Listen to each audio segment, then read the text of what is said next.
Shalom jemaat yang dikasih dalam Tuhan, senang sekali pada kesempatan kali ini kita kembali lagi akan merenungkan firman Tuhan. Untuk itu mari saya mengundang kita semua boleh membuka satu bagian firman Tuhan. Kita akan melihat dari Keluaran pasal 18 ayat 1 sampai ayatnya yang ke-12. Keluaran 18 ayat 1 sampai ayatnya yang ke-12, demikian firman Tuhan. Saya akan bacakan bagi kita sekalian. Elai memberi judul Yitro mengunjungi Musa. Kedengaranlah kepada Yitro, imam di Midian, mertua Musa, segala yang dilakukan Allah kepada Musa dan kepada Israel umatnya, yakni bahwa Tuhan telah membawa orang Israel keluar dari Mesir. Lalu Yitro mertua Musa membawa serta Zipora istri Musa, yang dahulu disuruh mereka Musa pulang, dan kedua anak laki-laki Zipora yang seorang bernama Gersom. Sebab kata Musa, aku telah menjadi seorang pendatang di negeri asing. Dan yang seorang lagi bernama Eliezer, sebab katanya, Allah Bapakku adalah penolongku dan telah menyelamatkan aku dari pedang Firaun. Ketika Yitro mertua Musa beserta anak-anak dan istri Musa sampai kepadanya di padang gurun tempat ia berkemah dekat gunung Allah, disuruhnyalah mengatakan kepada Musa, aku mertuamu Yitro datang kepadamu membawa istrimu beserta kedua anaknya. Lalu keluarlah Musa menyongsong mertuanya itu. Sujudlah ia kepadanya dan menciumnya. Mereka menanyakan keselamatan masing-masing. Lalu mereka masuk ke dalam kemah. Sesudah itu Musa menceritakan kepada mertuanya segala yang dilakukan Tuhan kepada Firaun dan kepada orang Mesir, karena Israel dan segala kesusahan yang mereka alami di jalan, dan bagaimana Tuhan menyelamatkan mereka. Bersukacitalah Yitro tentang segala kebaikan yang dilakukan Tuhan kepada orang Israel, bahwa ia telah menyelamatkan mereka dari tangan orang Mesir. Lalu kata Yitro, terpujilah Tuhan yang telah menyelamatkan kamu dari tangan orang Mesir dan dari tangan Firaun. Sekarang aku tahu bahwa Tuhan lebih besar dari segala Allah, sebab ia telah menyelamatkan bangsa ini dari tangan orang Mesir, karena memang orang-orang ini telah bertindak angkuh terhadap mereka. Dan Yitro mertua Musa mempersembahkan korban bakaran dan beberapa korban sembelihan bagi Allah. Lalu Harun dan semua tua-tua Israel datang untuk makan bersama-sama dengan mertua Musa di hadapan Allah. Bapak Ibu, saudara-saudara yang dikasihi di dalam Tuhan kita Yesus Kristus, setiap orang yang mengaku percaya dan mengasihi Tuhan, pasti mereka memiliki satu kerinduan untuk membawa jiwa kepada Tuhan. Kita rindu untuk bersaksi, membawa suami, istri, anak, orang tua, cucu, keluarga, sahabat, atau tetangga kita untuk percaya dan mengaku bahwa Yesus adalah Tuhan dan Juru Selamat di dalam hidup mereka pribadi. Tetapi mungkin kita bertanya, bagaimana supaya kita bisa membawa mereka percaya kepada Tuhan? Kesaksian seperti apakah yang dapat kita saksikan kepada mereka, sehingga akhirnya mereka boleh mengalami perjumpaan secara pribadi dengan Tuhan, sehingga akhirnya mereka boleh mengaku dengan mulut mereka bahwa Yesus adalah Tuhan dan Juru Selamat di dalam hidup mereka. Saudara yang dikasih dalam Tuhan, melalui kisah ini kita akan sama-sama belajar dari kesaksian Musa. Kesaksian seperti apakah yang dia sampaikan kepada mertuanya Yitro, sehingga akhirnya mertuanya percaya kepada Tuhan. Saudara, di dalam kisah ini diceritakan bahwa Yitro mertua Musa, dia mendengar bahwa Musa dan seluruh umat Israel telah berhasil keluar dari tanah Mesir oleh karena apa yang dilakukan Allah terhadap Musa dan segenap orang Israel. Dan saat ini mereka sedang berada di dekat gunung Allah dan mereka sedang berkemah di sana. Nah saudara, siapakah Yitro ini? Saudara, Yitro ini adalah seorang imam Midian, dan dia adalah seorang penyembah berhala. Dia adalah seorang yang tidak percaya kepada Allah. Saudara, Yitro datang ke tempat perkemahan bersama dengan istri Musa, Zipora, dan dia juga membawa kedua anak Musa, yaitu Gersom dan Eliezer.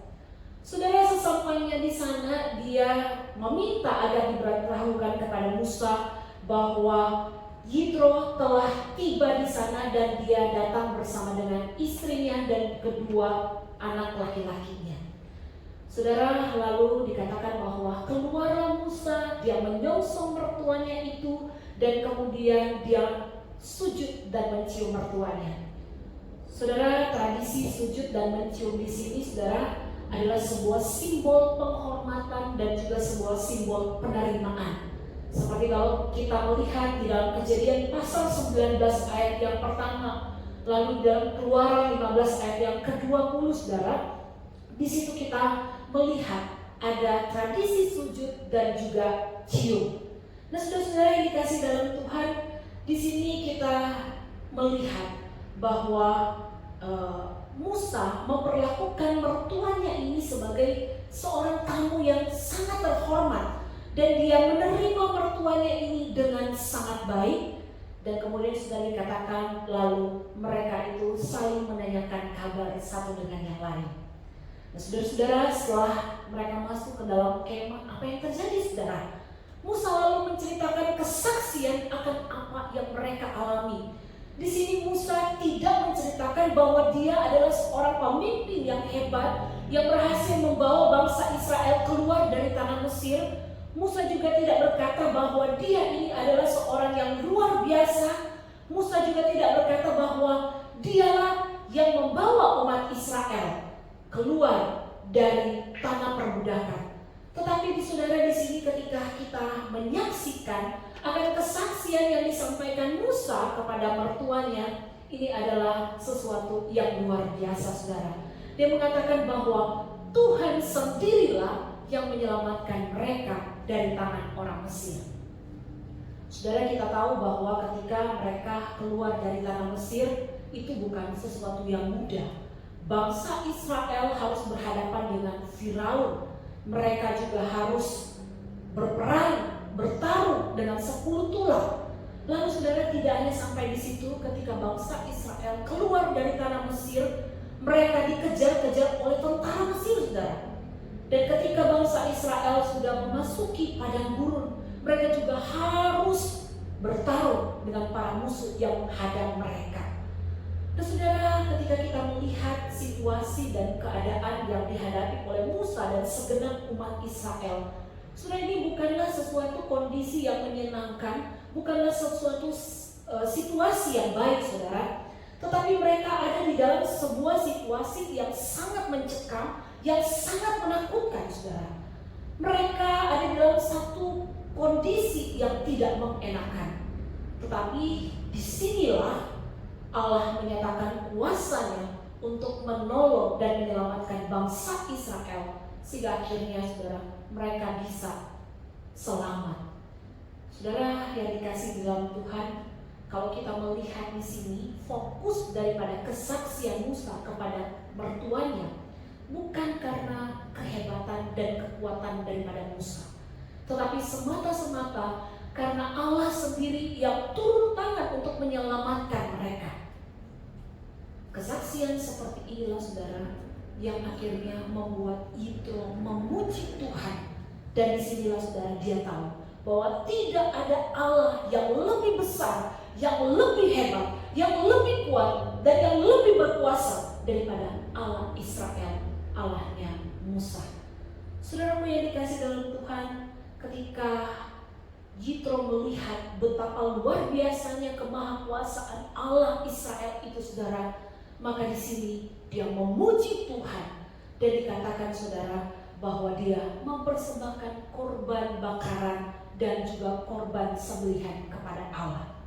Saudara, ketika Yitro mempersembahkan korban kepada Allah, ini menandakan bahwa Yitro sungguh bersyukur, dan dia menyaksikan sekarang bahwa dia sudah sungguh memiliki kepercayaan yang benar.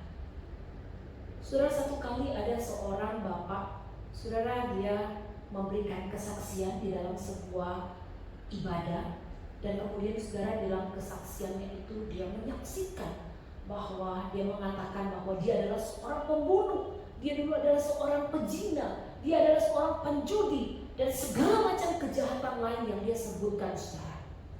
Nah, Bapak Ibu Saudara-saudara dan yang dikasih dalam Tuhan, Setelah Bapak ini menceritakan segala masa lalunya, di akhir daripada kesaksian itu saudara, dia menyimpulkan dengan sebuah kalimat bahwa karena Tuhanlah sehingga terjadi perubahan di dalam hidupnya. Tuhanlah yang menyelamatkan dia. Saudara, apa yang keliru dari kesaksian ini? Saudaraku yang dikasih dalam Tuhan, kalau kita melihat saudara, kesaksian ini adalah memang ini adalah sebuah kesaksian pribadi.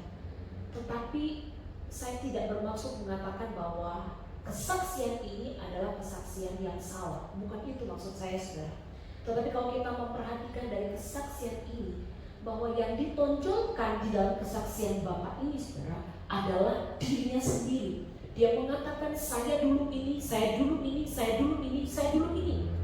Tetapi sedikit sekali bagian yang dia ceritakan tentang bagaimana Tuhan memproses hidupnya, bagaimana Tuhan yang mengubahkan hidupnya, sehingga akhirnya dia boleh mengalami perubahan dan dia boleh mengalami keselamatan di dalam Tuhan. Fokus utama dari kesaksiannya ini adalah diri sendiri dan bukan kepada Tuhan. Saudara ingat kisah tentang seorang perempuan Samaria ketika dia bertemu dengan Yesus di sumur Yakub, saudara. Dan ketika dia mengalami perjumpaan secara pribadi dengan Yesus, saudara, perempuan ini mengalami sebuah perubahan dan kemudian dia saksikan pengalaman pribadi ketika dia berjumpa dengan Yesus. Tetapi yang membedakan kesaksian ini dengan kesaksian Bapak tadi itu adalah perempuan ini bukan memfokuskan kesaksiannya kepada pengalaman hidupnya masa lalu, karena dia adalah seorang pelacur, punya suami, 6 dan sebagainya. Bukan itu saudara yang jadi fokus daripada kesaksian perempuan Samaria ini. Tetapi ketika dia mengalami perjumpaan pribadi dengan Tuhan saudara, maka yang dia fokuskan di dalam kesaksian pemberitaannya ini adalah Kristus yang begitu mengenal, begitu memahami akan keberadaan dirinya. Dan melalui kesaksian ini saudara, perempuan Samaria ini akhirnya membawa begitu banyak orang untuk datang kepada Yesus. Perempuan Samaria ini akhirnya membawa begitu banyak orang untuk percaya kepada Tuhan Yesus. Saudaraku yang dikasih dalam Tuhan, kesaksian seperti inilah yang seharusnya saudara kita saksikan ketika kita rindu membawa jiwa kepada Tuhan, yaitu kesaksian yang bukan berfokus kepada diri kita sendiri, tetapi kesaksian yang berfokus kepada Kristus dan karya penyelamatannya di atas kayu salib. Saudara, saya percaya kesaksian ini akan mengubahkan begitu banyak orang, dan melalui kesaksian seperti ini ada begitu banyak jiwa yang bertekuk lutut dan akan mengaku bahwa Yesuslah satu-satunya Tuhan dan Juru Selamat di dalam kehidupan mereka. Saudara, kiranya firman Tuhan ini boleh menjadi berkat bagi kita sekalian, dan biar firman Tuhan ini juga boleh memotivasi kita untuk kita mau menyaksikan akan Kristus dan karya keselamatannya di atas kayu salib. Tuhan Yesus memberkati.